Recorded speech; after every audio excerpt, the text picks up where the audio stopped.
은혜는 바위의 색이고 원하는 물의 색이라는 말이 있습니다. 그런데 우리는 이것을 반대로 합니다.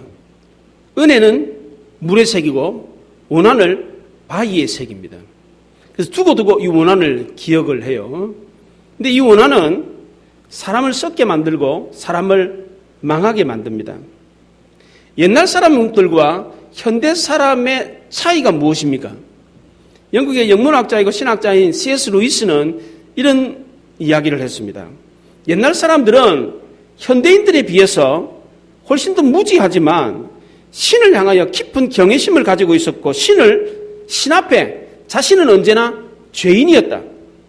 고대인들에게 신은 심판자였고 인간은 변함없이 피고인이었다. 그런데 현대인은 옛날 사람보다 훨씬 더 지혜롭지만 신을 향한 깊은 경외심이 없고 신을 피고인석에 세우고 인간이 오히려 심판자가 되었다. 이런 얘기를 했습니다. 오늘 본문의 이야기도 이런 내용입니다. 이스라엘 백성들이 출애굽을 한 지 3일 만에 물이 없다고 원망을 했습니다. 마라에서 물을 마시려고 그러는데 그 물이 쓴물이 되어서 하나님을 원망했습니다. 이때 하나님이 한 나무를 그 마라의 못에 던져 넣어서 쓴물을 단물이 되게 해서 마시게 하셨습니다. 출애굽한 지 한 달이 되었을 때 신광야에서 이제는 고기가 없다고 원망을 했습니다. 이때도 하나님이 하늘에 나는 메추라기를 떨어뜨려 가지고 고기를 먹게 해 주었습니다. 그 뒤로 이스라엘 백성들은 시내산에서 1년을 머물렀습니다. 그리고 2월 20일 날 다시 행군을 시작했습니다. 그런데 3일이 지난 뒤에 다시 또 원망을 했어요. 그게 1절입니다. 여호와께서 들으시기에 백성이 악한 말로 원망하며 여호와께서 들으시고 진노하사 여호와의 불을 그들 중에 붙여서 진영 끝을 사르게 하시며 그랬습니다. 1년 동안 머물렀던 시내산을 떠나서 바란 광야를 거쳐서 가데스 바네아로 북진을 해서 진군을 하게 되었습니다. 그런데 3일 길 가는 동안에 악한 말로 하나님을 원망했습니다. 광야로 나오니까 불편하고 어려웠던지 악한 말로 원망을 했습니다. 이때 하나님이 불을 내려가지고 진영 끝을 사르셨습니다. 출애굽한 첫 해에도 하나님을 원망했는데 그때는 하나님이 큰 벌을 내리시지는 않았습니다. 그런데 1년이 지난 뒤에 다시 똑같은 원망을 했을 때는 상황이 달라졌습니다. 이번에는 하나님이 심판의 불을 내려가지고 진영 끝을 사르셨어요. 이거는 경고의 사인이었습니다. 너희들 그렇게 원망하면 가만 안 둔다? 사인을 보냈습니다. 근데도 불구하고 이스라엘 백성들이 이번에 또다시 고기가 없다고 원망을 했습니다. 오늘 본문 4절에 보면 그들 중에 섞여 사는 다른 인종들이 탐욕을 품음에 이스라엘 자손도 다시 울며 이르되 누가 우리에게 고기를 주어 먹게 하랴. 그 당시에 이스라엘 백성들에게 고기가 없었습니까? 그렇지 않습니다. 이스라엘 백성들이 애굽에서 나올 때 수많은 가축들을 거느리고 나왔습니다. 22절에 보면 양떼와 소떼에 대한 이야기를 합니다. 분명히 이스라엘 백성들에게는 양과 소가 있었습니다. 또 모세가 시내산에 올라갈 때도 양과 소도 그 시내산에 가까이 오지 못하도록 해라. 그런 얘기를 했습니다. 그런 거 보면 분명히 이스라엘 백성이 양과 소가 있었습니다. 근데 왜 고기가 없다고 고기 달라고 그럽니까? 자기 것은 안 잡아먹고 남의 것 잡아서 배불리 먹겠다는 것입니다. 이게 바로 탐욕입니다. 자기가 가진 것보다 더 많은 것을 가지려고 하는 것. 풍족하지는 않지만 자기 것이 있음에도 불구하고 자기 것은 쓰지 않고 남의 것을 통해서 만족함을 얻으려고 하는 것. 이것이 바로 탐욕인 것입니다. 이런 원망의 불신은 이스라엘 백성들 중에 섞여 사는 다른 인종들에게서 비롯되었습니다. 출애굽했을 때 이스라엘 백성들만 출애굽한 게 아닙니다. 그들 중에 애굽 사람들도 섞여 있었습니다. 어머니는 이스라엘 사람인데 아버지가 애굽 사람인 경우가 있었습니다. 레위기에 그런 내용이 나옵니다. 뿐만 아니라 이스라엘 백성들, 애굽 백성들 그리고 여러 중다한 잡족들이 함께 끼어 있었습니다. 출애굽기 12장 38절에 보면 수많은 잡족과 양과 소와 심이 많은 가축이 그들과 함께 하였다. 그렇게 말을 했습니다. 출애굽할 때 섞여 있었던 다른 민족들이 있었는데 그들 중에 일부가 탐욕을 품고 원망의 말을 하기 시작했습니다. 이 원망의 말이 들풀처럼 번졌습니다. 처음에는 섞여 사는 일부 민족들 가운데 원망하는 말이 있었는데 그 말을 듣고 이스라엘 백성들까지 원망을 하게 되었고 10절에 보면 백성이 온 종족이 다 원망하는 말을 하기 시작했습니다. 오늘 10절에 보면 백성의 온 종족들이 각기 자기 장막문에서 운다 그렇게 말했습니다. 집에 들어가가지고 조용히 가족끼리 그냥 운 게 아니고 시위하듯이 문 밖에서 보란듯이 막 울어댔습니다. 전국적인 데모로 번졌습니다. 일부 몇몇 사람들이 불평불만하고 원망하는 말이 전국적으로 데모하는 큰 데모로 번졌습니다. 이걸 본 하나님은 어떻게 하셨습니까? 10절 하반절에 보면 이러므로 여호와의 진노가 심히 크고 그랬습니다. 1절에 하나님이 진노하셨어요. 1절에는 진노하셨다고 그랬어요. 그런데 10절에서는 심히 진노했다고 그랬습니다. 하나님이 사인을 줬어요. 너희들 그러면 안 된다. 원망하면 안 된다. 사인을 줬는데도 불구하고 또 원망했어요. 하나님이 심히 진노했어요. 이번에는 아주 심각하게 받아들였습니다. 결국 어떻게 됐습니까? 하나님의 심판이 내렸습니다. 욕심을 부렸던 사람들이 고기를 먹으려고 이 사이에 고기를 넣었는데 그 씹기도 전에 고기를 입에다 넣었는데 고기를 씹기 전에 그냥 죽여버렸다고 했어요. 맛있는 고기 먹으려고 하는데 하나님이 죽였다. 그렇게 표현을 하고 있어요. 모세는 어떻게 했습니까? 오늘 10절 하반절에는 모세도 기뻐하지 않았다고 합니다. 11절부터 15절에 모세가 한탄하는 말이 나오는데 한탄의 말을 11절에 보면 주께서 종을 괴롭게 하시나이까 괴롭게 한다는 말을 하면서 15절에는 즉시 나를 죽여 내가 이 고난당함을 보지 않게 하옵소서. 괴롭다는 말로 시작해가지고 괴롭다는 말로 자기의 하소연을 마칩니다. 너무너무 괴로웠어요. 처음부터 끝까지 너무너무 괴로웠습니다. 모세가 한 말을 한번 보십시오. 11절부터 15절에 어찌하여 내게 은혜를 입게 아니하시고 내게 짐을 지우시나이까. 내가 이 백성들을 배웠습니까? 내가 이 백성들을 낳았습니까? 아버지가 젖먹는 아이를 품듯이 이 열조들을 가나안 땅으로 데려가야 됩니까? 이 많은 백성들을 내가 어디에서 고기를 얻어가지고 고기를 주겠습니까? 도저히 나 혼자서는 감당할 수가 없습니다. 내게 은혜를 베푸셔서 나를 지금 당장 죽여가지고 이 괴로움을 보지 않게 해주십시오. 차라리 나 죽이십시오. 그렇게 말을 했습니다. 왜 이렇게까지 되고 말았습니까? 하나님을 심히 진노하게 만들고 모세 역시도 힘들어 죽겠다고 말을 했습니다. 왜 이렇게 됐습니까? 몇몇 사람들이 탐욕을 부렸기 때문입니다. 그것도 딴 게 아니고 반찬 투정입니다. 고기 반찬 없다고. 애굽에서 먹었던 생선, 오이, 참외, 부추, 파마늘 그거 옛날에는 맛있게 먹었는데 고기랑 부추랑 그거 가진 양념으로 맛있게 먹었는데 지금은 광야에 나와가지고 만나만 먹는다. 이 만나는 먹고 돌았으면 배가 고파. 그러니까 배부를 새가 없어. 먹었다 하면 금방 소화가 되니까. 아, 옛날이 그립다. 차라리 애국으로 돌아가자.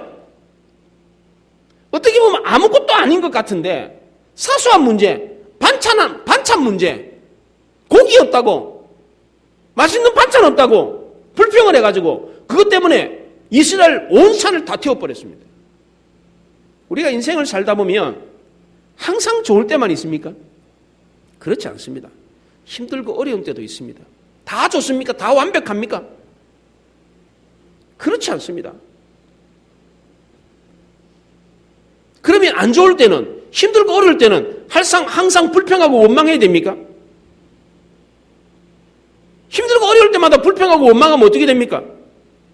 늘 불평하고 원망하며 살아야 돼요. 왜 그렇습니까? 힘들고 어려운 때가 자주 있기 때문에 그렇습니다. 안 좋을 때가 있어요. 안 풀릴 때가 있어요. 그럼 그럴 때마다 불평하고 원망하면 어떻게 되겠습니까? 그 사람은 망하고 맙니다. 불평과 원망은 남을 향하는 것이지만 결국 그것은 부메랑이 돼가지고 자기에게 돌아오는 것입니다. 남한테 불평하고 타인에게 원망하는 것이지만 결국 그것이 자기에게 돌아옵니다. 신앙생활도 마찬가지입니다.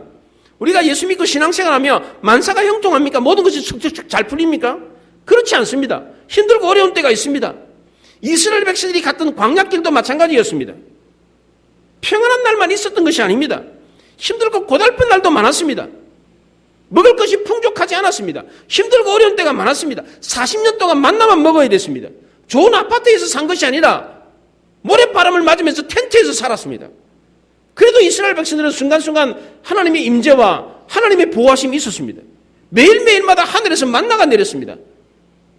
밤에는 그 추운 사막 기후를 따뜻하게 하기 위해서 옆에서 불기둥이 솟았습니다. 낮에는 구름을 줘가지고, 구름 기둥을 줘가지고 그 떼약볕을 가려줬습니다. 그렇게 사는 것이 행복이었습니다. 그런데 어떤 사람들은 그게 행복이라고 생각하지 않았습니다.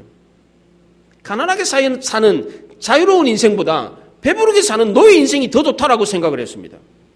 그 당시에 애굽은 세계 최고의 나라였습니다. 가장 발달된 나라였습니다. 그에 비하면 광야는 아무것도 없습니다. 세계 최고의 수준을 살던 사람들이 광야에 나와가지고 아무것도 없는 그런 비참한 삶을 살다 보니까 힘들었겠죠. 또 하나님이 이스라엘 백성들을 출애굽시킬 때에 젖과 꿀이 흐르는 땅으로 보내주겠다, 그렇게 말을 했습니다. 그런데 하나님이 인도하신 것은 젖과 꿀이 흐르는 땅이 아니라 아무것도 없는 광야였습니다. 예수 믿고 신앙생활하면 복을 받는다고 그러는데 그 복은 도대체 언제 받는 겁니까? 가도 끝이었습니다. 참고 기다려도 복이 없습니다. 견디지 못한 사람들이 반기를 들기 시작했습니다. 모든 사람들이 반기를 들었습니다. 각각 자기 장막문 앞에서 울기 시작했습니다. 앞에서 말한 C.S. 루이스가 말한 것처럼 하나님을 심판 자리에 세워놓고 이스라엘 백성이 하나님을 정죄하고 있습니다. 왜 이스라엘 백성이 이렇게 하나님을 정죄하며 원망하게 되었습니까? 첫째는 과거에 베풀어 주신 하나님의 은혜를 잊어버렸기 때문입니다. 이스라엘 백성들은 하나님의 은혜로 애굽 노예에서 자유인이 되었습니다. 어떻게 그 많은 백성들이 한꺼번에 다 노예에서 해방될 수가 있습니까? 인류 역사에 이런 예가 없습니다. 몇몇 사람이 노예에서 탈출한 예는 있어도 한 나라가, 한 민족이 몽땅 다 한꺼번에 그냥 자유인이 된 이런 역사가 없습니다. 분명한 하나님의 은혜였습니다. 광야로 나오자마자 낮에는 구름기둥, 밤에는 불기둥, 매일마다 하늘에서 만나가 내렸습니다. 홍해가 갈라져가지고 그 홍해에 물벽이 세워져가지고 이스라엘 백성들이 마른 땅까지 건넜습니다. 지금 다베라까지 다 하나님의 은혜로 온 것입니다. 이스라엘 백성들이 고기가 없다고 원망했는데 과거 1년 전에도 똑같은 원망을 했습니다. 애굽을 출발한 지 한 달이 되었을 때 신광야에서 고기가 없다고 원망했습니다. 이때 하나님이 어떻게 하셨습니까? 하늘에 나는 만나를 메추라기를 떨어뜨려 가지고 고기를 먹게 했습니다. 그런데 지금 이스라엘 백성들이 또 원망을 합니다. 또 고기가 없다고 합니다. 왜 그럽니까? 과거 1년 전에 하나님이 베풀었던 그 놀라운 기적을 잊어버렸기 때문입니다. 그래서 시편 저자는 자기 영혼에게 이런 다짐을 했습니다. 내 영혼아 여호와를 성축하며 그 모든 은택을 잊지 말지어다. 우리가 은혜를 망각하는 순간 찬양의 자리가 원망의 자리가 돼버립니다. 영국을 떠나서 자유롭게 신앙생활을 하기 위해서 미국으로 건너갔던 청교도들은 이런 기도를 했습니다. 하나님, 당신은 우리에게 많은 은혜를 베풀어 주셨습니다. 그러나 한 가지만 더 구하는 것을 용서하십시오. 저에게 은혜를 잊어버리는 은혜를 입게 하옵소서. 청교도들은 하나님의 은혜를 잊지 않는 은혜를 달라고 기도를 했습니다. 대단히 중요한 것입니다. 이 은혜를 잊어버리면 짐승이 되는 겁니다. 청교도들의 중요한 기도 제목이었습니다. 오늘날 많은 사람들이 미국은 하나님의 은혜는 머물러 있는데 하나님의 은혜를 잊었다, 그렇게 말을 합니다. 미국이 지금 세계 최강, 세계 가장 부유한 나라가 된 이유가 무엇입니까? 하나님의 은혜입니다. 그 조상들의 청교도들이 하나님께 은혜를 구했기 때문입니다. 그들이 은혜를 잊지 않는 은혜를 주옵소서, 그렇게 기도를 했습니다. 그런데 지금 미국은 은혜를 입고 있음에도 불구하고 그 은혜를 잊어버렸습니다. 우리 주위를 한번 돌아보십시오. 오늘 우리가 여기까지 오게 된 것이 누구 때문입니까? 하나님의 은혜입니다. 주변에 많은 사람들이 직장을 잃고 삶의 터전을 잃고 목숨을 잃고 건강을 잃어버린 사람들이 많이 있습니다. 그런데 우리는 그렇지 않잖아요. 하나님의 도우심이 없었으면 우리는 여기까지 오지 못했습니다. 이 모든 것이 하나님의 은혜였다는 것을 아는 사람은 힘들고 어려워도 불평하지 않습니다. 누구를 원망하지 않습니다. 이 은혜를 잊어버리면 금방 입에서 불평과 불만이 쏟아집니다. 두 번째로 이스라엘 백성이 하나님을 원망했던 이유는 탐욕 때문에 현재의 축복을 잊어버렸기 때문입니다. 지금 이스라엘 백성들이 광야에서 원망하고 있습니다. 광야에 나왔더니 불편했기 때문입니다. 부족한 것이 많았기 때문입니다. 과거에 도시에 살 때는 부족한 것이 없었습니다. 먹을 것도 풍족했고 삶도 안락했습니다. 그런데 광야로 나왔더니 부족하고 불편한 게 한두 가지가 아니에요. 그러면 부족하고 불편하면 원망해야 됩니까? 부족할 때마다 불편할 때마다 원망해야 됩니까? 광야로 나오니까 다소 불편하고 부족하긴 했지만 여전히 하나님의 은혜와 긍휼이 있었습니다. 여전히 구름 기둥과 불 기둥이 있었고 만나가 매일마다 내리고 있었습니다. 그런데도 이스라엘 백성들은 이것은 하나님의 은혜와 복이라고 생각하지 않았습니다. 사실 객관적으로 한번 생각해 보십시오. 매일마다 만나가 하늘에서 내렸습니다. 매일마다 매 순간마다 이스라엘 백성들이 위에 머무는 위에 구름 기둥이 있었습니다. 40년 동안 구름 기둥이 이스라엘 백성들을 가리워줬습니다. 매일 밤마다 추우니까 불 기둥이 있어가지고 불을 피워줬습니다. 자기네들이 나무 패가지고 장작 패가지고 불 뗀 게 아닙니다. 하나님이 그렇게 하셨어요. 하늘에서 만나가 매일마다 내렸습니다. 여기 주부님들, 밥하시는 주부님들, 밥할 때 얼마나 힘듭니까? 물론 요즘은 뭐 전기밥솥이 있어가지고 쉽게 밥을 버튼 하나만 누르면 뭐 밥이 되지요. 근데 옛날에는 밥 하려면 어떻게 해야 됩니까? 산에 가서 나무 패와가지고, 그거 나무 떼야 되잖아요. 그 매콤한 연기 마셔가면서 거기다가 쌀 씻어가지고 그래가지고 밥을 또 해야 돼요. 밥도 그것도 불도 또 잘 맞춰야 돼. 그것도 밥 될 때까지 거기 지키고 있어야 돼요. 그렇잖아요. 전기밥솥은 그냥 한 번만 누르면 그냥 밥 될 때까지 돌아보지 않아도 돼요. 근데 옛날 밥하는 방법은 그게 아니에요. 그 밥 다 될 때까지 지키고 있어야 돼요. 그거를 불 조절을 잘 해야 돼요. 그거를 뜸도 잘 들여야 돼요. 안 그러면 다 타버려요. 3층밥 돼요. 그렇게 힘들게 매 끼니마다 밥을 해가지고 밥만 먹나? 반찬도 있어야 되지. 그렇게 먹고 살았다고요. 근데 광야 40년 이스라엘 백성들 주부들은 어떻게 했다는 거예요? 반찬이 무슨 필요가 있어? 불 뗄 게 뭐가 있어? 쌀 씻을 필요가 뭐 있어? 그냥 걷어가지고 주기만 하면 돼 그냥. 그걸 40년 동안 먹었어요. 인류 역사에 이런 민족이 어디 있었습니까? 이런 얘기 들으면 에이 그런 게 어디 있었어? 전설이지 전설. 그렇지 않습니다. 한번 생각해 보십시오. 그게 전설이라면 광야로 나온 60만 장정만 60만이에요. 어린아이 할아버지 할머니까지 다 치면 200만이에요. 200만. 200만의 인구가 사막에서 살았어요. 40년 동안. 농사도 짓지 않았는데 어떻게 삽니까? 200만이. 불가능합니다. 뭐 때문에 사는 거예요? 만나가 있었기 때문에 사는 것입니다. 그 만나가 있었어요. 그 얼마나 놀라운 음식입니까? 만약 우리가 그걸 먹는다면 어떻겠습니까? 우리는 그걸 먹으면서 불평하는 사람이 있으면 뭐라 그러겠어요? 야, 이 만나가 어딘데 이게? 응? 이 만나가 어딘데? 응? 다른 민족은 그거 구경도 못했어. 맛도 못 봤어. 근데 우리는 지금 40년 동안 먹고 있잖아. 얼마나 감사한 일이야. 근데 무슨 원망을 해? 나무래야 되잖아요. 예? 근데 이스라엘 백성들은 어떻게 했습니까? 그 만나만으로 부족하다는 겁니다. 더 좋은 거, 더 많은 거, 더 편리한 거 주라는 겁니다. 이게 뭡니까? 탐욕이라는 겁니다. 지나치게 욕심을 부리는 것이 탐욕입니다. 탐욕은 다른 것과 비교할 때 생깁니다. 왜 탐욕이 생겼습니까? 오늘 본문 5절에 보면 우리가 애굽에 있었을 때에는 그래요. 애굽에 있었을 때는 값없이 생선, 오이, 참외, 부추, 파마늘 마음껏 먹었다는 거예요. 애굽에 있었을 때는 고기랑 그 부추, 파마늘 섞어가지고 배부르게 먹었는데 지금 광야에서는 만나 돌아서면 배고픈 이 음식 먹었는지도 몰라. 먹었나나? 배가 안 불러. 금방 소화가 잘 되니까. 탈나는 것도 없어. 영양실조도 안 걸려. 늘 배가 고프니까. 그러니까 기력이 없다는 거예요. 기력이. 이거는 정당한 불평이 아니었습니다. 하나님은 이런 불평을 탐욕이라고 그랬어요. 탐욕은 필요 없는 것을 정욕적으로 구하는 것입니다. 이 탐욕은 그칠 줄을 몰라요. 이 탐욕은 그 어떤 것으로 만족을 채워둘 수가 없습니다. 배가 불러가지고 배가 터져도 몰라요. 이스라엘 백성들은 이 탐욕을 누구에게서 배웠습니까? 섞여있는 무리들에게서 배웠습니다. 우리도 마찬가지입니다. 이런 탐욕을 세상 사람들로부터 배웁니다. 빛과 소금이 되어서 세상을 변화시켜야 될 우리 그리스도인들이 오히려 세상에 물이 들어요. 세상 사람들을 보면서 부러워합니다. 좋은 집에서 살고 잘 먹고 잘 사는 그런 사람들을 보면서 부러워해요. 근데 신앙생활 하면서 아무것도 없고 가난하게 살고 화려하게도 살지 않고 검소하게 사는 이런 삶을 보면 세상 사람들과 비교해 보면 차이가 나는 거예요. 나도 저렇게 삐까번쩍하게 권력을 누리며 정말 화려하게 살았으면 좋겠다.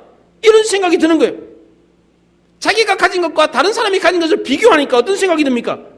자기가 가진 것이 초라해 보이는 거예요. 성도의 삶보다 화려한 세상의 삶이 더 좋아 보이는 것입니다. 처음에 광야에 나왔던 이스라엘 백성들이 만나를 받았을 때 어떻게 했습니까? 그 만나를 보고 이게 뭐냐? 만우, 만나, 이게 도대체 뭐냐? 놀라움과 감격을 금치 못했습니다. 그 맛을 보고 야 이게 도대체 무슨 맛이냐 이게? 뭐로 표현할 수 없는 감사와 감격이 있었습니다. 그런데 그 만나가 이제는 더 이상 감사와 감격의 대상이 아니었습니다. 도대체 이게 뭐냐 그랬던 거죠. 이게 뭐야? 이렇게 바뀌어버렸습니다. 실증의 소리로 바뀌어버렸습니다. 그 만나를 축복으로 바라보던 눈이 경시하는 눈으로 바뀌었습니다. 만나 대신에 고기를 달라고 합니다. 하나님이 주신 복을 익숙하게 여기면 그게 복으로 여겨지지가 않습니다. 늘 우리가 누리는 거 익숙해지면 복이라고 생각하지 않아요. 우리가 콧구멍으로 마시는 이 산소 이게 축복이라고 생각하지 않잖아요. 늘 마시니까 늘 쬐는 햇볕이니까 이게 축복이라고 생각하지 않아요. 그동안 우리도 그랬습니다. 매주마다 교회 나서 예배를 드리는 거 이것이 축복이라고 생각하지 않았습니다. 매주마다 교회 나서 예배 드릴 필요가 뭐 있냐? 바쁘면 예배 빠질 수도 있지. 예배를 대수롭지 않게 여겼습니다. 이게 얼마나 귀하고 복된 것인지 알지 못했습니다. 그래서 교회 나서 예배를 드리면서도 졸고 그냥 왔다가 그냥 가고 그랬습니다. 우리가 늘 드리는 예배 늘 가는 교회라고 생각했습니다. 이번에 제가 사는 집 주인이 방 빼라고 그래가지고 제가 이사를 하게 되는데 방 빼라는 얘기 들었을 때 이런 생각이 들더라고요. 야, 이사 안 가고 내 집 가진 게 얼마나 중요한가. 야, 이번에는 전세 가지 말고 집 사서 가야 되겠다. 이런 생각이 들더라고요. 방 빼라 그러니까 정말 서럽더라고요. 예. 정말 그래요. 방 구하기 어려운 때에 방 빼라 그러니까 야, 내 집 있는 게 이게 얼마나 중요한가. 예. 그런 생각이 들더라고요. 내가 가정이 있다는 거, 어머니, 아버지, 가족이 있다는 게 얼마나 귀한지 모릅니다. 근데 이것을 알지 못하면, 이게 귀한 것을 알지 못하면 다른 것과 비교를 하게 돼요. 비교하게 되면 어떻게 됩니까? 불평, 불만이 나옵니다. 원망이 나와요. 왜 우리 집은 이렇게 못 살아? 왜 우리 집은 이렇게 조그만해? 왜 이렇게 불편하게 없이 살아야 돼? 이런 생각이 드는 것입니다. 광야로 나온 이스라엘 백성들도 마찬가지였습니다. 지금 누리고 있는 축복이 얼마나 귀한 것인지를 몰랐을 때에 뭐라 그럽니까? 애굽과 비교했어요. 애굽에 있었을 때는 그렇게 잘 먹었는데 고기랑 부추랑 파마늘이랑 그렇게 맛있게 배부르게 먹었는데 지금 이게 뭐야? 돌아서면 배고프고 애굽이 그립다. 애굽으로 돌아가자. 원망의 말이 쏟아져 나왔습니다. 마지막 세 번째로 이스라엘 백성들이 원망했던 이유는 미래의 약속을 잊어버렸기 때문입니다. 지금 이스라엘 백성들은 어디로 향하고 있습니까? 하나님이 약속하신 젖과 꿀이 흐르는 가나안 땅으로 향하고 있습니다. 이 땅을 돈 주고 사서 들어가는 겁니까? 그렇지 않습니다. 하나님이 그저 줘서 들어가는 거예요. 이런 경우가 어디 있습니까? 요즘 같으면 상상을 할 수가 없습니다. 집 몇 채 사가지고 들어가는 게 아니고 나라 전체를 통째로 얻어서 들어가는 겁니다. 이런 경우가 어디 있습니까? 도대체. 그렇잖아요. 뭐 코딱지만 땅 하나 얻어가지고 들어가는 게 아니에요.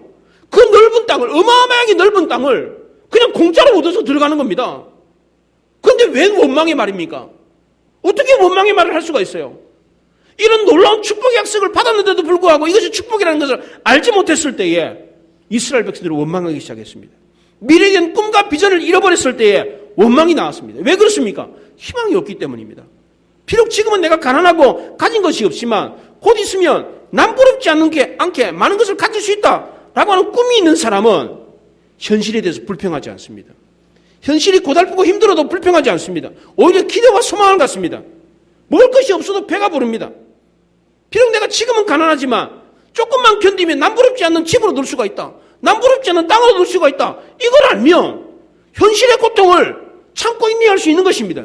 그래서 우리는 아무리 힘들고 어려운 삶을 산다고 할지라도 결코 잃어버리지 말아야 될 것은 바로 희망이라는 것입니다. 나체수 시인의 안개가 짙은들이라고 하는 시가 있습니다. 안개가 짙은들 산까지 지울 수야. 안개가 짙은들 오는 아침까지 막을 수야. 안개와 어둠 속을 꿰뚫는 물소리 새소리. 비바람 설친들 피는 꽃까지 막을 수야. 안개가 아무리 짙은들 햇빛은 가릴 수가 없는 것입니다. 어둠이 아무리 짙은들 밝아오는 여명을 막을 수가 없는 것입니다. 겨울이 아무리 혹독하다고 할지라도 어김없이 찾아오는 봄을 막을 수가 없는 것입니다. 빛을 이길 수 있는 어둠이 없는 것처럼 희망을 이길 수 있는 절망은 없는 것입니다. 아무리 힘들고 어려운 고난을 겪는다고 할지라도 희망이 있으면 승리할 수 있습니다. 이걸 믿으시기 바랍니다. 이스라엘 백성들이 가나안으로 가는 길에서 넘어지고 자빠졌던 이유가 무엇입니까?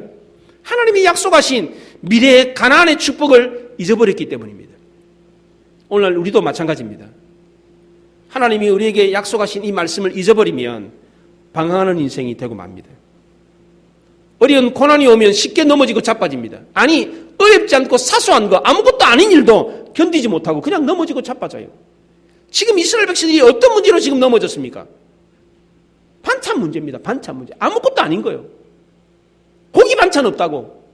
부추 파마늘 그 자극적인 톡 쏘는 그 맛 없다고. 그래서 불평하고 원망하다가 넘어지고 말았습니다. 하나님이 주신 가나안에 대한 약속을 잊어버렸기 때문입니다. 하나님이 주고자 하는 크고 놀라운 그 복을 잊어버렸습니다. 내가 이 고생만 견디면, 이 광야만 견디면, 이 불편함과 부족함을 참으면 앞으로 하나님이 약속하신 놀라운 복을 받을 수 있다. 이것을 아는 사람은 아무리 힘들고 어려운 일을 겪어도 이겨낼 수 있는 것입니다.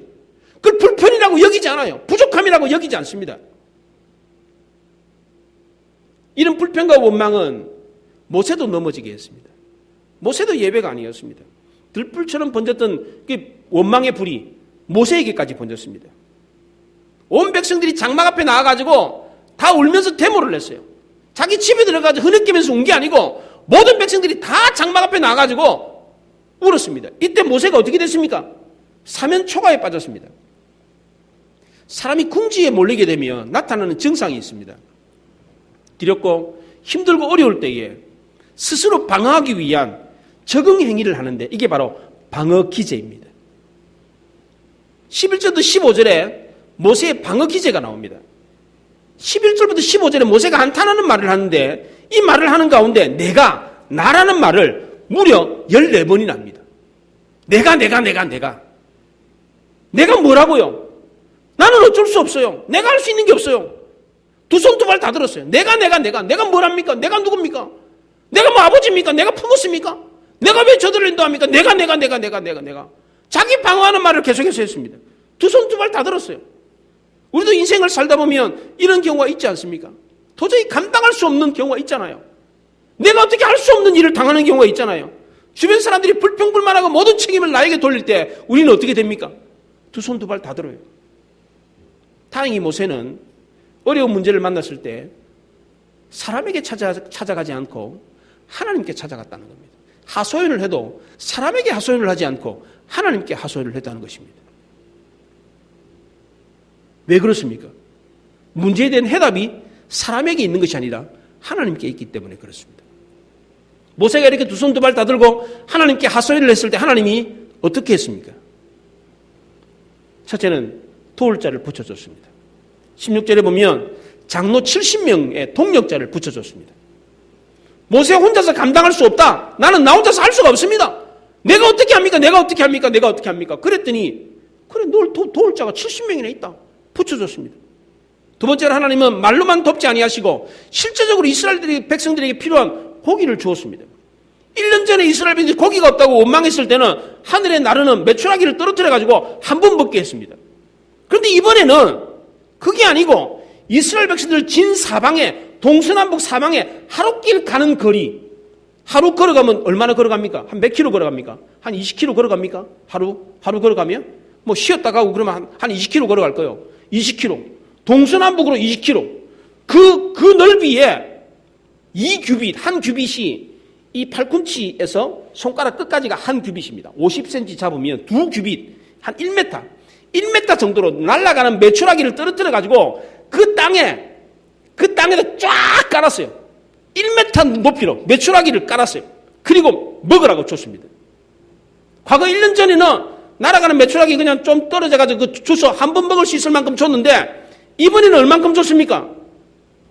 1m 높이로 쌓아가지고 동서남북 사방에 그 하루길 걸어가는 거리만큼, 하루길이니까 막 까마득하죠, 뭐 그냥. 까마득하게 걸어가는 그 거리에 그 메추라기가 엄청나게 쌓이게 했습니다. 왜 이렇게 하셨습니까? 하나님이 화가 나서 그랬습니까? 그렇지 않습니다. 내가 없어서 안 주는 게 아니다. 얼마든지 너희들을 먹일 수가 있다. 그걸 알려주기 위해서입니다. 하나님이 없어서 안 준 게 아니에요, 이게. 그럼 하나님은 갖고 계셨네? 갖고 계셨으면 진작 주시지. 원망하기 전에 주면 안 됩니까? 이스라엘 백성들이 장막문 앞에서 울기 전에, 고기 먹고 싶다고 울기 전에 주면 안 됩니까? 가나안도 그래요. 광야를 거치지 않고, 고난을 거치지 않고, 어려움을 거치지 않고 그냥 들어가게 하면 안 됩니까? 우리가 이 땅을 살면서 힘들지 않게, 평안하게, 평죽하게, 눈물 흘리지 않게 그렇게 살게 하면 안 됩니까? 하나님은 얼마든지 그렇게 하실 수 있어요. 있다고 그래요, 지금. 메추라기를 준 거를 봐요. 얼마든지 그렇게 할 수 있어요. 그런데 왜 그렇게 하시지 않습니까? 왜 울기 전에 안 주십니까? 원망하기 전에 왜 안 주십니까? 그럼 하나님은 우리가 인생을 살 때 어려운 일이 있으면 다 어려움을 다 없애줘야 됩니까? 그렇게 살아야 인생이 행복한 것입니까? 그게 인생입니까? 그렇지 않습니다. 인생은 고해와 같다고 했습니다. 고통의 바다와 같다고 했습니다. 풍랑이 일고 바람이 이는 요동치는 바다와 같습니다. 우리는 누구나 다 그런데 잔잔한 호수를 원합니다. 인생을 살면서 아무런 일도 없고 늘 언제나 평안하고 잔잔하고 고요한 그런 인생을 살기를 원합니다. 그런데 이런 인생은 없습니다. 지금까지 여러분들이 살아왔던 인생을 한번 뒤돌아보십시오. 그런 인생이 있었습니까? 아무런 어려움도 없이, 아무런 부족한 것도 없이, 아무런 불편도 없이 그렇게 살아왔습니까? 그렇지 않습니다. 그럼 왜 하나님은 우리의 인생을 그렇게 힘들고 어렵게 이끌어 가십니까? 가나안을 고난을 거치지 않고 잔잔한 호수와 같이 그렇게 지나게 해서 가나안에 들어가게 하시면 되잖아요. 그런데 왜 그렇게 안 하십니까? 힘들고 어렵다고 아우성치기 전에, 원망하기 전에, 울기 전에 얼마든지 주실 수 있는데 왜 안 주십니까? 그래야 하나님만 의지하기 때문입니다. 그래야 하나님께 가까이 오기 때문입니다. 그래야 진정으로 하나님이 주시는 거다, 이게. 우리가 지금 주는 것이, 우리가 지금 받아먹고 있는 거, 여기까지 사는 게 하나님이 하게 하신 거다라는 것을 알기 때문입니다. 그리고 그것을 받았을 때 이것이 얼마나 귀하고 복된 것인지를 알기 때문입니다. 신명기 8장 16절에 내 조상들도 알지 못하는 만나를 광야에서 내게 먹이셨나니 이는 다 너를 낮추시며 너를 시험하사 마침내 내게 복을 주려 하심이었느니라. 때로는 인생 광야의 길에서 하나님이 우리를 낮추실 때가 있습니다. 시험하실 때가 있습니다. 그런데 결국 하나님이 우리에게 주시고자 하는 것이 무엇입니까? 마침내 주고자 하는 것이 무엇입니까? 복이라는 겁니다. 하나님이 궁극적으로 우리에게 주시는 것은 복입니다. 예레미야는 예레미야가 3장에서 주께서 인생으로 고생하게 하시며 근심하게 하시면 본심이 아니시로다 그랬어요. 그렇다면 우리가 인생을 살면서 고생하고 근심하는 일이 생기면 어떻게 해야 됩니까? 아, 이게 하나님의 본심이 아니구나 라는 사실을 알아야 됩니다. 모세는 근심하고 고생하는 일이 생겼을 때 어떻게 했습니까? 오늘 2절에 보면 모세가 여호와께 기도했더니 불이 꺼졌더라 그랬어요. 힘들고 어려운 일이 생겼을 때 기도했더니 하나님의 진노의 불이 꺼졌습니다. 힘들고 어려운 일이 생겼을 때 원망했던 이스라엘은 망했지만 힘들고 어려운 일이 생겼을 때 기도했던 모세는 승리했습니다. 하나님이 마침내 주고자 하는 복을 받을 수 있었습니다. 오늘날 어려움을 겪고 있는 우리 모두는 과거 하나님이 베풀어 주신 은혜를 잊지 말아야 됩니다. 현재 하나님이 우리에게 주신 복에 감사할 수 있어야 됩니다. 미래에 하나님이 주실 약속에 대한 소망을 품고 꿈을 꿀 수 있어야 됩니다. 꿈을 꾸며 기도하면 희망이 생깁니다. 희망이 자라면 가능성이 보이고 가능성을 보고 순종하면 마침내 하나님이 약속하신 복을 받아 누릴 수 있다는 것을 믿으시기 바랍니다. 기도하십시다.